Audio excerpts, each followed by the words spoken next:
ಹೀಗೆ 4:45 ಇವಾಗ 4:45 ಗೆದ್ದಿದ್ದೀನಿ. ತುಂಬ ದಿನದಿಂದ ಅನ್ಕೋತಾ ಇದ್ದೆ ಬೆಳಿಗ್ಗೆ ಬೇಗ ಇಡಬೇಕು ಅಂತ ಹೇಳ್ಬಿಟ್ಟು ಆಗ್ತಾನೇ ಇರಲಿಲ್ಲ. ನಾಳೆ ಅಂತ ಅಂದ್ಕೊಂಡು ಕೂತ್ಕೊಂಡ್ರೆ ನಾನು ಏನೂ ಮಾಡೋಕ್ಕಾಗಲ್ಲ. ಇವತ್ತು ಹೇಳಲೇಬೇಕು ಅಂತ ಅಂದ್ಕೊಂಡು ಇದ್ದಿದ್ದೀನಿ. ಒಂದು 4 ಗಂಟೆಗೆ ಹೇಳೋಣ ಅಂದ್ಕೊಂಡೆ, 4:45 ಗೆದ್ದಿದ್ದೀನಿ. ಮಳೆ ಬರ್ತಾಯಿದೆ, ಕರೆಂಟ್ ಬೇರೆ ಇಲ್ಲ. ಸೊ ಇವಾಗ ಮಾಮೂಲಿ ಎಂದಿನಂತೆ ಎದ್ದು ಏನು ಕೆಲಸ ಮಾಡ್ತೀನೋ ಅದನ್ನೇ ಬೇಗ ಮಾಡೋಣ, ಬೇಗ ಹೇಳೋಣ ಅಂತ, ಬೇಗ ಮಲ್ಕೊಳ್ಳೋಣ, ಬೇಗ ಹೇಳೋಣ, ಈ ರುಟೀನ್ನ ಸೆಟ್ ಮಾಡೋಣ ಅಂತ ಅಷ್ಟೇ. ಈ ಹಿಂದೆ ಮಾಡ್ತಾಯಿದ್ದೆ. ಬಟ್ ಈ 1 ತಿಂಗಳು 1.5 ತಿಂಗಳಿಂದ ನನಗೆ ಅದು ಮಿಸ್ ಆಗೋಗಿತ್ತು. ಬೆಳಿಗ್ಗೆ ಹೇಳೋಕ್ಕೆ ಆಗ್ತಾಯಿಲ್ಲ, ಏನೋ ಜಡತ್ವ, ಏನೋ ಮೈಭಾರ ಈ ಥರ ಆಗಿಬಿಟ್ಟಿತ್ತು. ಯಾಕೋ ನಾಟ್ ಗುಡ್ ಅಂತ.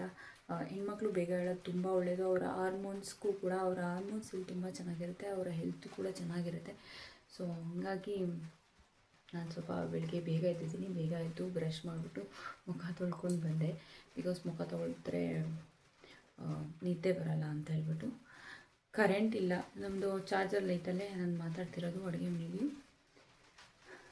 ಪರವಾಗಿಲ್ಲ, ಕರೆಂಟ್ ಇಲ್ಲ ಹಂಗೂ ಅಂದ್ಕೊಂಡೆ, ಕರೆಂಟ್ ಇಲ್ಲ ಮಲ್ಕೊಬಿಡೋಣ ಅಂತ. ಇಲ್ಲ, ಕರೆಂಟ್ ಇಲ್ಲದೆ ಇರೋ ಪರವಾಗಿಲ್ಲ, ಎದ್ಬಿಡೋಣ ಅಂತ ಇದ್ದೀನಿ. ಅಡುಗೆ ಮನೆಗೆ ಬಂದಿದ್ದೀನಿ. ಫಸ್ಟು ಅಡುಗೆ ಮನೇಲಿ ಸ್ವಲ್ಪ ಕೆಲಸಗಳಿದೆ, ಮುಗಿಸ್ಕೊಬಿಡ್ತೀನಿ ಫಸ್ಟು. ಯಾಕಂದರೆ ಅಡುಗೆ ಮನೆಯಲ್ಲಿ ಚಾರ್ಜಿಂಗ್ ಲೈಟ್ ಹಂಗೇನಿದೆ, ಹಂಗಾಗಿ ಆಮೇಲೆ ಸಿಗ್ತೀನಿ. ಇದು ಡೈಲಿ ವ್ಲಾಗ್ ಆಗಿರುತ್ತೆ. ಹಾಗೆ ಈ ವಿಡಿಯೋದಲ್ಲಿ ನಾನು ಹೆಚ್ಚು ಕ್ಯಾಮ್ರಾದೊಂದಿಗೆ ಮಾತಾಡಿರ್ತೀನಿ. ಯಾಕಂದರೆ ನನಗೆ ಸೆಲ್ಫ್ ಕಾನ್ಫಿಡೆನ್ಸ್ ಇಲ್ಲವೇ ಇಲ್ಲ. ಕ್ಯಾಮ್ರಾ ಮುಂದೆ ಮಾತಾಡೋಕ್ಕೆ ಏನೋ ಒಂಥರ ಅಂಜಿಕೆ ಇದ್ದೇ ಇದೆ.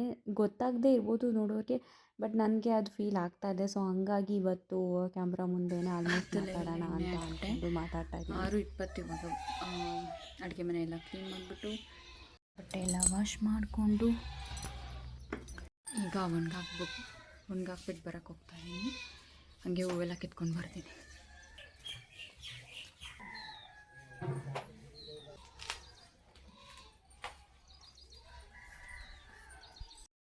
ರೋಸ್ ತುಂಬ ಅರಳ್ಬಿಟ್ಟಿದೆ. ರೋಸು ನಾನು ನೆನ್ನೆನೇ ನೋಡ್ಕೋಬೇಕಿತ್ತು, ಜಾಸ್ತಿ ಅರಳ್ಬಿಟ್ಟಿದೆ.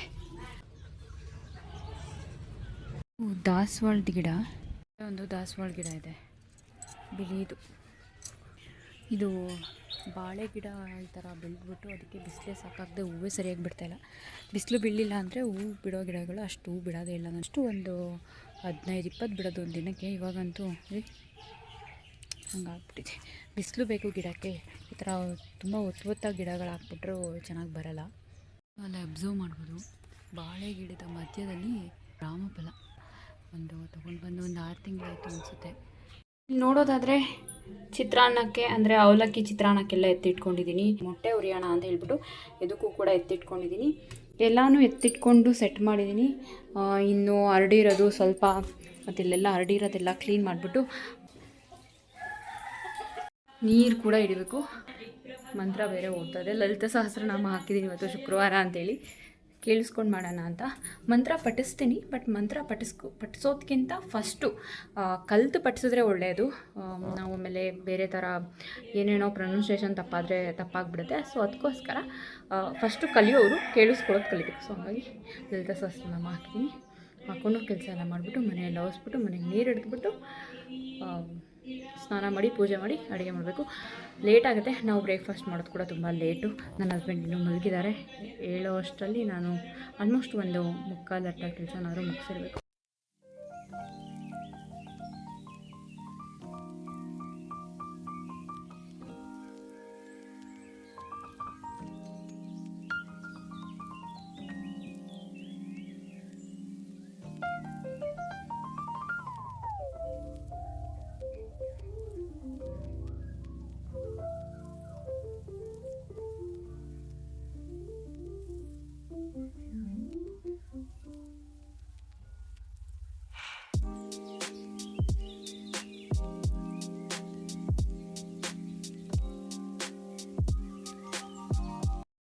ಗೋವಿಂದ ವಾಸುದೇವ ಜಗತ್ಪತೆ ದೇಹಿ ಮೇ ತನಯಂ ಕೃಷ್ಣ ತ್ವಾಮಹಂ ಶರಣಾಗತಃ. ಅಷ್ಟು ರೆಡ್ ಪೋಹ ತೊಗೊಂಡು 2 ಗ್ಲಾಸ್ ಅಷ್ಟು.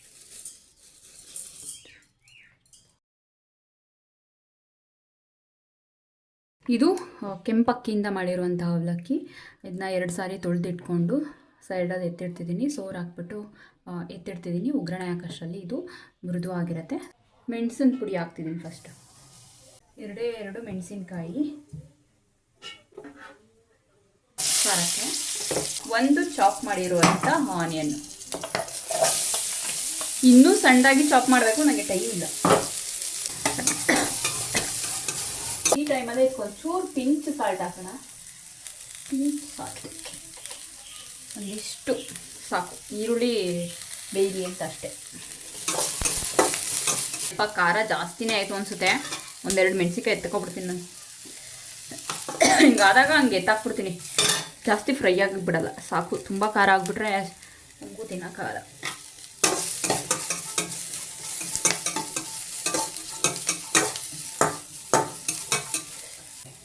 ಒಂದಿಡಿ ಅಷ್ಟೇ, ಒಂದಿಡಿ ಎಳೆ ನುಗ್ಗೆ ಸೊಪ್ಪು.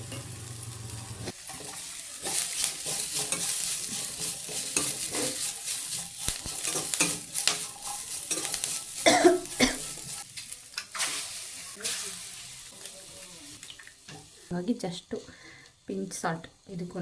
ಫಸ್ಟಿಗೆ ಮೊಟ್ಟೆ ಹುರ್ಕೊಂಬಿಟ್ಟೆ, ಆಮೇಲೆ ಅವಲಕ್ಕಿ ಉಪ್ಪಿಟ್ಟು ಮಾಡ್ಕೊಳ್ಳೋಣ ಅಂತ. ಅವಲಕ್ಕಿ ಸ್ವಲ್ಪ ಮೆದು ಆಗಲಿ ಅಂತ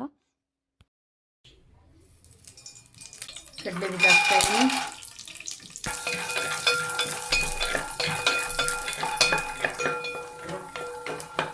ಕಡಲೆ ಬೀಜ ರೆಡಿ ಆಯಿತು. ಸಾಸಿವೆ, ಸ್ವಲ್ಪ ಜೀರಿಗೆ ಹಾಕೋತಾ ಇದ್ದೀನಿ. ಕರಿಬೇವಿನ ಎಲೆ,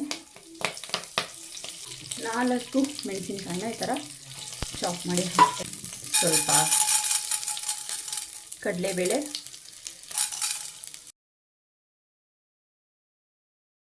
ಒಂದು ಆನಿಯನ್,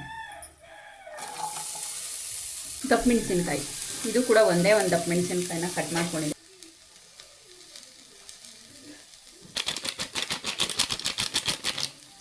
ಒಂದು ಕ್ಯಾರೆಟ್, ಒಂದು ಸಣ್ಣದು ಕ್ಯಾರೆಟ್ನ ಈಗ ಕೊತ್ತಂಬರಿ ಸೊಪ್ಪು. ಇದಾಗಿ ಕಾಯಿ ತುರಿ ಸೇರಿಸ್ಕೊತಾ ಇದ್ದೀನಿ. ಕಾಯಿ ತುರಿ ತುಂಬ ಜಾಸ್ತಿನೇ ಹಾಕಿದ್ದೀನಿ. ಕಾಯಿ ತುರಿ ಜಾಸ್ತಿ ಹಾಕಿದ್ರೆ ನನಗೆ ಇಷ್ಟ ಆಗುತ್ತೆ, ಹಾಗಾಗಿ ಅದು ಕಾಯಿ ತುರಿನ ತರಿಯಾಗಿ ನಾನು ಮಿಕ್ಸಿಲಿ ಆಡಿಸ್ಕೊಂಡಿರೋದು. ಅವಲಕ್ಕಿ ತೊಳೆದಿಟ್ಟಿದ್ನಲ್ಲ, ಎಷ್ಟು ಚೆನ್ನಾಗಿ ಉದ್ರಾಗಾಗಿದೆ. ಈಗ ಇನ್ನು ಹಾಕೋದು, ಚೆನ್ನಾಗಿ ಮಿಕ್ಸ್ ಮಾಡ್ಕೊಳ್ಬೇಕು. ಇದನ್ನು ಕೆಂಪಕ್ಕಿಯಿಂದ ಮಾಡಿರ್ತಾರೆ. ಇದು ತುಂಬ ಒಳ್ಳೆಯದು, ಫೈಬರ್ ಇರುತ್ತೆ ಜಾಸ್ತಿ. ಬಿಳಿ ಅವಲಕ್ಕಿ ಬದಲು ಕೆಂಪು ಅವಲಕ್ಕಿನೇ ಜಾಸ್ತಿ ಯೂಸ್ ಮಾಡೋಣ ಅಂತ ಅಂದ್ಕೊಂಡಿದ್ದೀನಿ. ಈಗ ಲಾಸ್ಟಲ್ಲಿ ಕಡಲೆ ಬೀಜ ಸೇರಿಸ್ಕೊತಾ ಇದ್ದೀನಿ. ನಮ್ಮ ಬ್ರೇಕ್ಫಾಸ್ಟ್ ರೆಡಿ ಆಯಿತು. ಇವಾಗ ತಿನ್ನೋದಷ್ಟೇ ಬಾಕಿ. ನಮ್ಮದೆಲ್ಲ ಕೆಲಸ ಮುಗಿಸಿ ನಾವು ಊಟ ಮಾಡೋಷ್ಟರಲ್ಲಿ 12:30. ಇವತ್ತು ಬೇಗ ತಿಂತಾಯಿದ್ವಿ, ಇವತ್ತು ಸ್ವಲ್ಪ ಲೇಟ್ ಆಯಿತು. ನೈಸ್, ಊಟ ಅಂತೂ ತುಂಬ ಚೆನ್ನಾಗಿದೆ. ಅವಲಕ್ಕಿ ಉಪ್ಪಿಟ್ಟು ತುಂಬ ಚೆನ್ನಾಗಿ ಬಂತು. ಮೊಟ್ಟೆ ಏನಕ್ಕೆ ಕುಡಿದಿದ್ದು ಅಂದರೆ ಪ್ರೋಟೀನ್ ಸೋರ್ಸ್ ಏನೂ ಇಲ್ಲ ಅಂತ ಹೇಳ್ಬಿಟ್ಟು ಮೊಟ್ಟೆ ಮಾಡ್ಕೊಂಡಿದ್ದೆ ಸೈಡ್ಗೆ. ಊಟ ಮಾಡಿಬಿಟ್ಟು ಬೆಳಗ್ಗೆ ತಲೆ ತೊಳೆದಿರೋದು, ತಲೆ ಆರಬೇಕು ಸ್ವಲ್ಪ, ಇನ್ನೂ ಆರಿಲ್ಲ, ಸ್ವಲ್ಪ ಡ್ರೈ. ಊಟ ಮಾಡಿಬಿಟ್ಟು ಮೂವಿ ನೋಡ್ತಾಯಿದ್ವಿ. ಅದಕ್ಕೋಸ್ಕರ ಈ ಥರ ಕರ್ಟನೆಲ್ಲ ಹಾಕ್ಬಿಟ್ಟಿದ್ದೀವಿ, ಟವಲೆಲ್ಲ. ಅದೇ ಸ್ವಲ್ಪ ಕತ್ಲೆ ಆಗಿ ಅಂದ್ಬಿಟ್ಟು ಕತ್ಲೆ ಥರ ಆಗಲಿ ಅಂತ. ಯಾವ ಕೆಲಸ ಬಂತು ಅಂತ ಹಸ್ಬೆಂಡ್ ಹೋದ್ರು. ನಾನು ಉಳಿದಿರೋ ಅಡುಗೆ ಮನೆ ಕೆಲಸ ಮಾಡ್ಕೊಬಿಡ್ಬೇಕು. ಆಮೇಲೆ ಸಾಕಷ್ಟು ಕೆಲಸ ಅದ ನನಗೆ. ಅಡುಗೆ ಮನೆ ಏನು ಅಡುಗೆ ಆಗಿತ್ತು ಬೆಳಗ್ಗೆ ಅದನ್ನು ಕ್ಲೀನ್ ಮಾಡಿಕೊಂಡು ಓದ್ಕೋಬೇಕು. ಸ್ವಲ್ಪ ನೈಟ್ ಸಂಜೆ ಇಟ್ಕೋತೀನಿ. ಮತ್ತು ವೀಡಿಯೋ ಎಡಿಟ್ ಮಾಡಬೇಕು, ಅದು ಕೂಡ ಸಂಜೆಗೆ ಇಟ್ಕೋತೀನಿ. ಇವಾಗ ಅಡುಗೆ ಮನೆ ಕ್ಲೀನ್ ಮಾಡಿಬಿಡೋಣ ಅಂತ. ನೀಟಾಗಿದೆ ಅಡುಗೆ ಮನೆ. ಈಗ ಹಿಂಗಾಗಿದೆ ಗೊತ್ತಾ, ಆಫ್ಟರ್ ಕುಕ್ಕಿಂಗ್. ಎಗೇನ್ ವರ್ಕ್ ಮುಗಿದು ನನ್ನದು ವೀಡಿಯೋ ಎಡಿಟಿಂಗ್. ವೀಡಿಯೋನ ಎಡಿಟ್ ಮಾಡಬೇಕು, ವಾಯ್ಸ್ ಓವರ್ ಕೊಡಬೇಕು. ಎಷ್ಟಾಗುತ್ತೋ ಅಷ್ಟು ಮಾಡ್ತೀನಿ. ಇವಾಗ 3:15, ಒಂದು 4 ಗಂಟೆವರೆಗೂ ಮಾಡೋಣ ಅಂತ ಅಂದ್ಕೊಂಡಿದ್ದೀನಿ. 3:15 ಅಷ್ಟೇ, ನೋಡೋಣ ಎಷ್ಟಾಗುತ್ತೆ ಅಂತ. ಮೇ ಬಿ ಇವತ್ತೊಂದು ವೀಡಿಯೋ ಅಪ್ಲೋಡ್ ಮಾಡಿಬಿಡೋಣ ಅಂತ ನಾಳೆಗೆ. 3:15 ಎಷ್ಟಾಗುತ್ತೆ ಅಂತ ಅದು ಮಾಡ್ತೀನಿ. ನನಗೂ ಬೇಜಾರಾಗುತ್ತೆ, ಕೆಲಸ ಮಾಡ್ತಾ ನನಗೂ ರೆಸ್ಟ್ ಮಾಡಬೇಕಂತ ಅನಿಸುತ್ತೆ. ಆದರೂ ಏನು ಮಾಡೋಕ್ಕಾಗಲ್ಲ, ಮಾಡಲೇಬೇಕು. ಒಂದೇ ಕೆಲಸ ಮಾಡೋಕ್ಕೆ ಬೋರು, ಬಟ್ 1 hour ಒಂದು ಕೆಲಸ, ಇಟ್ಸ್ ಓಕೆ.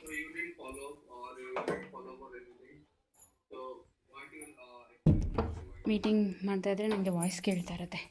ಇನ್ನು ನನ್ನ ಎಲ್ಲ ಎಡಿಟಿಂಗ್ ಕೆಲಸಗಳನ್ನ ಮುಗಿಸಿ ಬಾಕಿ ಇರುವ ಎಲ್ಲ ವರ್ಕ್ನು ಮುಗಿಸಿ ಇವಾಗ ನಾನು ವಾಕಿಂಗ್ ಹೋಗ್ತಾ ಇದ್ದೀನಿ. ವಾಕಿಂಗಿಂದ ಹೋಗಿ ಬಂದು ಕಾಫಿ ಮಾಡಿಕೊಂಡು ಕುಡ್ಕೊಂಡು ನಾನು ಓದ್ಕೋಬೇಕು ಆ್ಯಕ್ಚುಲಿ ಅದು ಅಲ್ಲಿ 6 ಗಂಟೆ ಆಯಿತು. ಇವಾಗ ಹೋಗ್ತಾ ಇದ್ದೀನಿ ವಾಕಿಂಗ್. ಬೆಳಗಿದೆ, ಕತ್ಲಾಗೋದು ಲೇಟು ಮತ್ತು ಬೇಗ ಬೆಳಗಾಗುತ್ತೆ, ಏನು ತೊಂದರೆ ಇಲ್ಲ. ಆಯ್ ನಿರ್ವೇದ್ ಬಾಯ್ ಮಾಡು ಪ್ಲೀಸ್.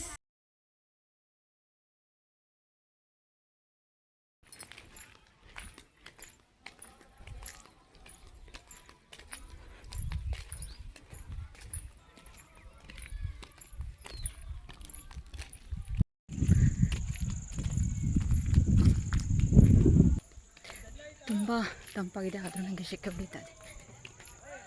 ಇನ್ನೂ ಸ್ವಲ್ಪ ಭಯ ಆಗಿಬಿಡುತ್ತೆ. ಇವಾಗ ಹತ್ತತ್ರ 7 ಗಂಟೆ ಆಯಿತು, ಇನ್ನೊಂದು 10 ನಿಮಿಷ ಕಡಿಮೆ, 6:50 ಆದ್ರೂ ಇನ್ನೂ ಒಳ್ಳೆ 5 ಗಂಟೆ ಥರನೇ ಇದೆ. ಬೆಳಗ್ಗೆ ಕತ್ತಲೆ ಆಗಿಲ್ಲ, ಆದರೂ ನನಗೆ ಭಯ. ಯಾರೂ ಅಷ್ಟಿಲ್ಲ, ಆ ಕಡೆ ಕ್ರಿಕೆಟ್ ಆಡ್ತಿದ್ದಾರೆ. ಹೊರಟ್ಬಿಡ್ತೀನಿ, ಒಂದು 10 ನಿಮಿಷ ಮಾಡ್ತೀನಿ. ವಾಕಿಂಗಿಂದ ಬಂದು ಟೀ ಮಾಡ್ಕೋತಾ ಇದ್ದೀನಿ. ಕಾಫಿ ಕುಡಿತಾ ಇದ್ವಿ ರೆಗ್ಯುಲರಾಗಿ, ಬಟ್ ಇವಾಗ ಟೀಗೆ ಶಿಫ್ಟ್ ಆಗಿದ್ದೀವಿ. ಯಾಕಂದರೆ ಟೀ ಪುಡಿ ಜಾಸ್ತಿ ಇದೆ ಅಂತ ಖಾಲಿ ಮಾಡಬೇಕು ಅಂತ ಅಷ್ಟೇ. ನಾವು ಊಟಿಯಿಂದ ತಂದಿದ್ದು ತುಂಬ ಕ್ವಾಲಿಟಿ ಇರುವಂಥ ಟೀ ಪುಡಿ ಇದು. ಅಂಗಡಿ ಟೀ ಪುಡಿಗೂ ಇದಕ್ಕೂ ತುಂಬ ವ್ಯತ್ಯಾಸ ಇದೆ. ಅಂಗಡಿ ಟೀ ಪುಡಿಗಳು ಹಾಕಿದ ತಕ್ಷಣ ಕಲರ್ ಬಿಟ್ಕೋತವೆ, ಆದರೆ ಇದು ಕಲರ್ ಬಿಡಲ್ಲ. ಅಲ್ಲೇ ಗೊತ್ತಾಗುತ್ತೆ ಯಾವುದು ಒರಿಜಿನಲ್ಲು ಅಂತ. ಹಾಗೆ ಟೇಸ್ಟು ಕೂಡ ಅಷ್ಟೇ. ಅಂಗಡಿ ಟೀ ಪುಡಿಗೂ ಇದಕ್ಕೂ ತುಂಬ ವೇರಿಯೇಷನ್ ಇದೆ. ಇದಂತೂ ಟೇಸ್ಟ್ ತುಂಬಾ ಚೆನ್ನಾಗಿದೆ. ನಾವು ಅದರಲ್ಲೂ ಮಸಾಲ ಟೀ ಪುಡಿನೇ ತೊಗೊಂಡು ಬಂದಿರೋದು. ಇದರಲ್ಲಿ ಏಲಕ್ಕಿ ಎಲ್ಲ ಹಾಕಿರ್ತಾರೆ. ಅವಲಕ್ಕಿ ಉಪ್ಪಿಟ್ಟಿತ್ತಲ್ಲ ಬೆಳಗ್ಗೆದು, ಅದನ್ನೇ ಇವಾಗ ತಿನ್ನೋದು ನಾವು. ಅದೇ ಗತಿ, ಎಷ್ಟು ಮಾಡಿದ್ರು ಇಷ್ಟು ಉಳಿಯುತ್ತೆ, ನಾವು ಹೊರಗಡೆ ಹಾಕೋಕ್ಕೂ ಆಗೋಲ್ಲ.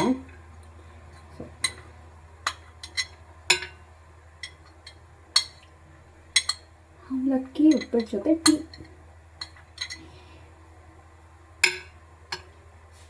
ಸ್ಪೂನ್ಲೆ ಹಾಕ್ಬಿಟ್ಟು ಟೀನ ಹಾಗೆ ಇದ್ರಬಿಟ್ಟು ರೆಡಿ.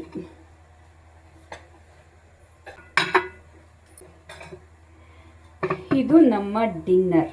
ಇಷ್ಟೇ. ಇಲ್ಲಿಗೆ ನಾನು ಈ ವ್ಲಾಗನ್ನು ಎಂಡ್ ಮಾಡ್ತಾ ಇದ್ದೀನಿ. ಇನ್ನೇನು ನನಗೆ ಕೆಲಸ ಇಲ್ಲ.